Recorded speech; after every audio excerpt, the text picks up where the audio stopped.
নমস্কার বন্ধুরা, সুলতা কুকিং রেসিপির পক্ষ থেকে সকলকে জানাই স্বাগত। দেখতেই পারছো আমি আজকে বানিয়ে দেখাচ্ছি তোমাদের চিতই পিঠা। আর চিতই পিঠা জানি তোমরা সকলেই পারো, কিন্তু আমি তোমাদেরকে দেখাচ্ছি আমার মতো করে একদম সহজভাবে। আর দেখো একদম সাদা আর নরম তুলতুলে ফুলকোর মতো চিতই পিঠা। আর এই চিতই পিঠা দেখো ছিদ্রযুক্ত, এত সুন্দর চিতই পিঠা যে তোমরা দেখলে চোখ বন্ধ করেই সকলে বানাতে পারবে। আর আমার এই পিঠার রেসিপি যদি তোমাদের ভালো লেগে থাকে তাহলে অবশ্যই অবশ্যই লাইক প্লিজ। যারা আমার নতুন বন্ধু আছো তারা আমাকে একটা সাবস্ক্রাইব করতে ভুলবে না। দেখো আমি চালের গুঁড়ি ভাঙিয়ে নিয়েছি, আর চালের গুঁড়ি ভাঙিয়ে আমি রেখে দিব ফ্রিজে। আর এটা তোমরা রেখে দিতে পারবে 1 বছর। আর আমি তোমাদেরকে আজকে দেখাবো যে খুবই সহজভাবে চালের গুঁড়ি যে ফ্রিজে এত সুন্দর করে রাখা যায়, তোমরা না দেখলে কেউ বুঝতেই পারবে না। দেখো ভিজা চালের গুঁড়ি আমি কোনো রোদ টোদ কিচ্ছু দেনি কেন।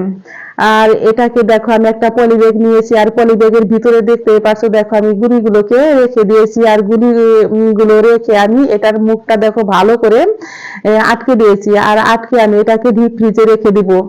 যখন আমার মন চাবে তখন আমি বের করে এটার থেকে পিঠা বানিয়ে নিব। আর দেখো আমি নিয়েছি এই জায়গায় 5 কাপ চালের গুঁড়ি, আর 5 কাপ চালের গুঁড়ি দিয়ে আজকে আমি তোমাদেরকে পিঠা বানিয়ে দেখাবো। দেখো এর মধ্যে দিয়ে দিচ্ছি 2 চামচ লবণ, আর দিয়ে দিচ্ছি অল্প পরিমাণে একটু খাবার ছটা বাকি বেকিং পাউডার। দেখো এর মধ্যে আমি দিয়ে দিচ্ছি কুসুম গরম জল। জলটা দিয়ে তোমরা এটাকে ভালো করে চটকে চটকে মাখবে। আর মাখার মধ্যে হচ্ছে তোমার চিতই পিঠার আসল যেটা। আর এটাকে তোমরা যত ভালো করে চটকাবে তোমাদের চিতই পিঠা ততই ভালো ফুলবে। দেখো দেখতেই পারবে যে চিতই পিঠাগুলো আমার কত সুন্দর হয়েছে। আর দেখো এটাকে আমি একবারে কিন্তু জল দিয়ে মাখিনি, কারণ একবারে জল দিয়ে মাখলে তোমাদের চিতই পিঠাগুলো ফুলবে না, আর গোলাটাও তোমাদের পাতলা হয়ে যাবে। দেখো এর মধ্যে আমি আবারও জল দিয়ে ভালো করে এটাকে মেখে নিব।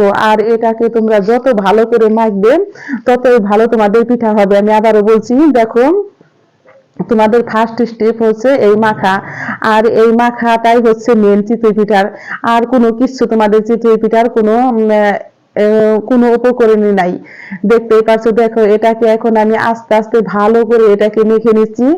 আর আমার এই রেসিপি ফলো করলে তোমরা যারা নতুন আছো তারা তো পারবে, আর যারা নাকি ছোট বাচ্চা তারাও তোমরা এই চিতই পিঠা দেখে বানাতে পারবে।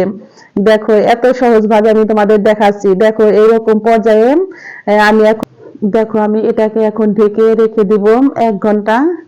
আর 1 ঘন্টা পর আমি দেখো ঢাকনাটি তুলে একটা ডাল ঘুটনি নিয়েছি। আর এই ডাল ঘুটনিটা তো সবার বাসায় থাকে। দেখো আজকে আমি কোনো মিক্সি ব্যবহার করব না, আর হ্যান্ড ব্লেন্ডারও ব্যবহার করব না। আমি এই ডাল ঘুটনি দিয়ে তোমাদেরকে দেখাচ্ছি। দেখো এই ডাল ঘুটনিটা ঘুটে এত সুন্দর করে তোমার এই ডোটা তৈরি করা হয়, এত সুন্দর মিহিন ভাবে। দেখো দেখতেই পারছো, কারণ এটা এত সুন্দর হয়। তোমরা অবশ্যই এটা করে দেখবে, দেখে আমাকে কমেন্ট বক্সে জানাবে পিঠা তৈরি করে যেন কেমন হয়েছে। দেখো আমি চুলায় তোমার একটা লোহার সাজ বসিয়ে দিয়েছি পিঠার। আর এই লোহার সাজের মধ্যে দিয়েছি অল্প পরিমাণে একটু তেল। তেল দিয়ে আমি একটা সুতি কাপড় দিয়ে দেখো মুছে নিচ্ছি।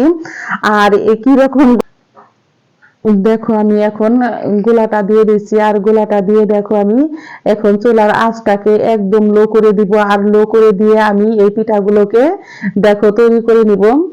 আর তোমার এই পিঠাগুলো যখন নাকি তোমরা চুলায় দিয়ে ঢেকে যেভাবে তোমরা তৈরি করবে, তখন তোমরা চুলার আঁচটা একদম লো করে দিবে। দেখো কথা বলতে বলতে আমার পিঠা তৈরি হয়ে গেছে। আর পিঠাগুলো দেখো কত সুন্দর আমি সাজে থেকে দেখো তুলে নিচ্ছি। আর একদম সহজ ভাবে দেখো তোমাদের পিঠাগুলো উঠে যাচ্ছে। আর আমার কোনো একটা পিঠাও দেখো প্রথম সাজের পিঠাই কত সুন্দর হয়েছে। আর একটা পিঠাও দেখো নষ্ট হয় নাই প্রথমেই। দেখতে পাচ্ছ আর পিঠাটা দেখো কত ফুলকো হয়েছে আর কত ছিদ্রযুক্ত হয়েছে, দেখতেই পাচ্ছ। দেখো দেখে মন ভরে যায়।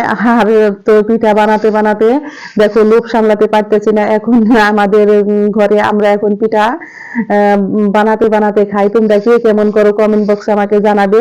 আর পিঠাগুলো দেখো উঠে নেওয়ার পর আবারও একটু তেল ব্রাশ করে নিবে।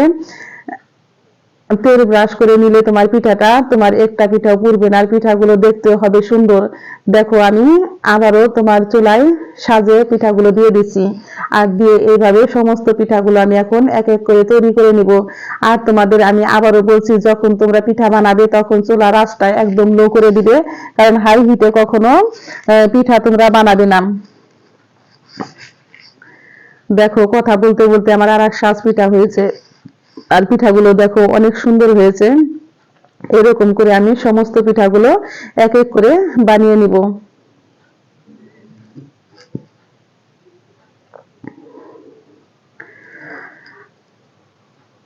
আর দেখো যাদের বাসায় এই লোহার সাজ নাই, তারা তোমরা একটা কড়াই নিবে, আর কড়াইতে তোমরা এরকম করে পিঠা দিয়ে দিবে। দেখো এই পিঠাটাও কত সুন্দর হয়েছে, কত ছিদ্রযুক্ত পিঠা। আর দেখো পিঠাগুলো দেখতে হয়েছে দারুণ সুন্দর, খেতেও হয়েছে, এই পিঠাগুলো খেতেও হয়েছে ভীষণ মজা। আর যদি তোমাদের এই পিঠাগুলো ভালো লেগে থাকে তাহলে অবশ্যই লাইক প্লিজ। আর যারা আমার নতুন বন্ধু আছো তারা একটা সাবস্ক্রাইব করবে। সকলকে ধন্যবাদ।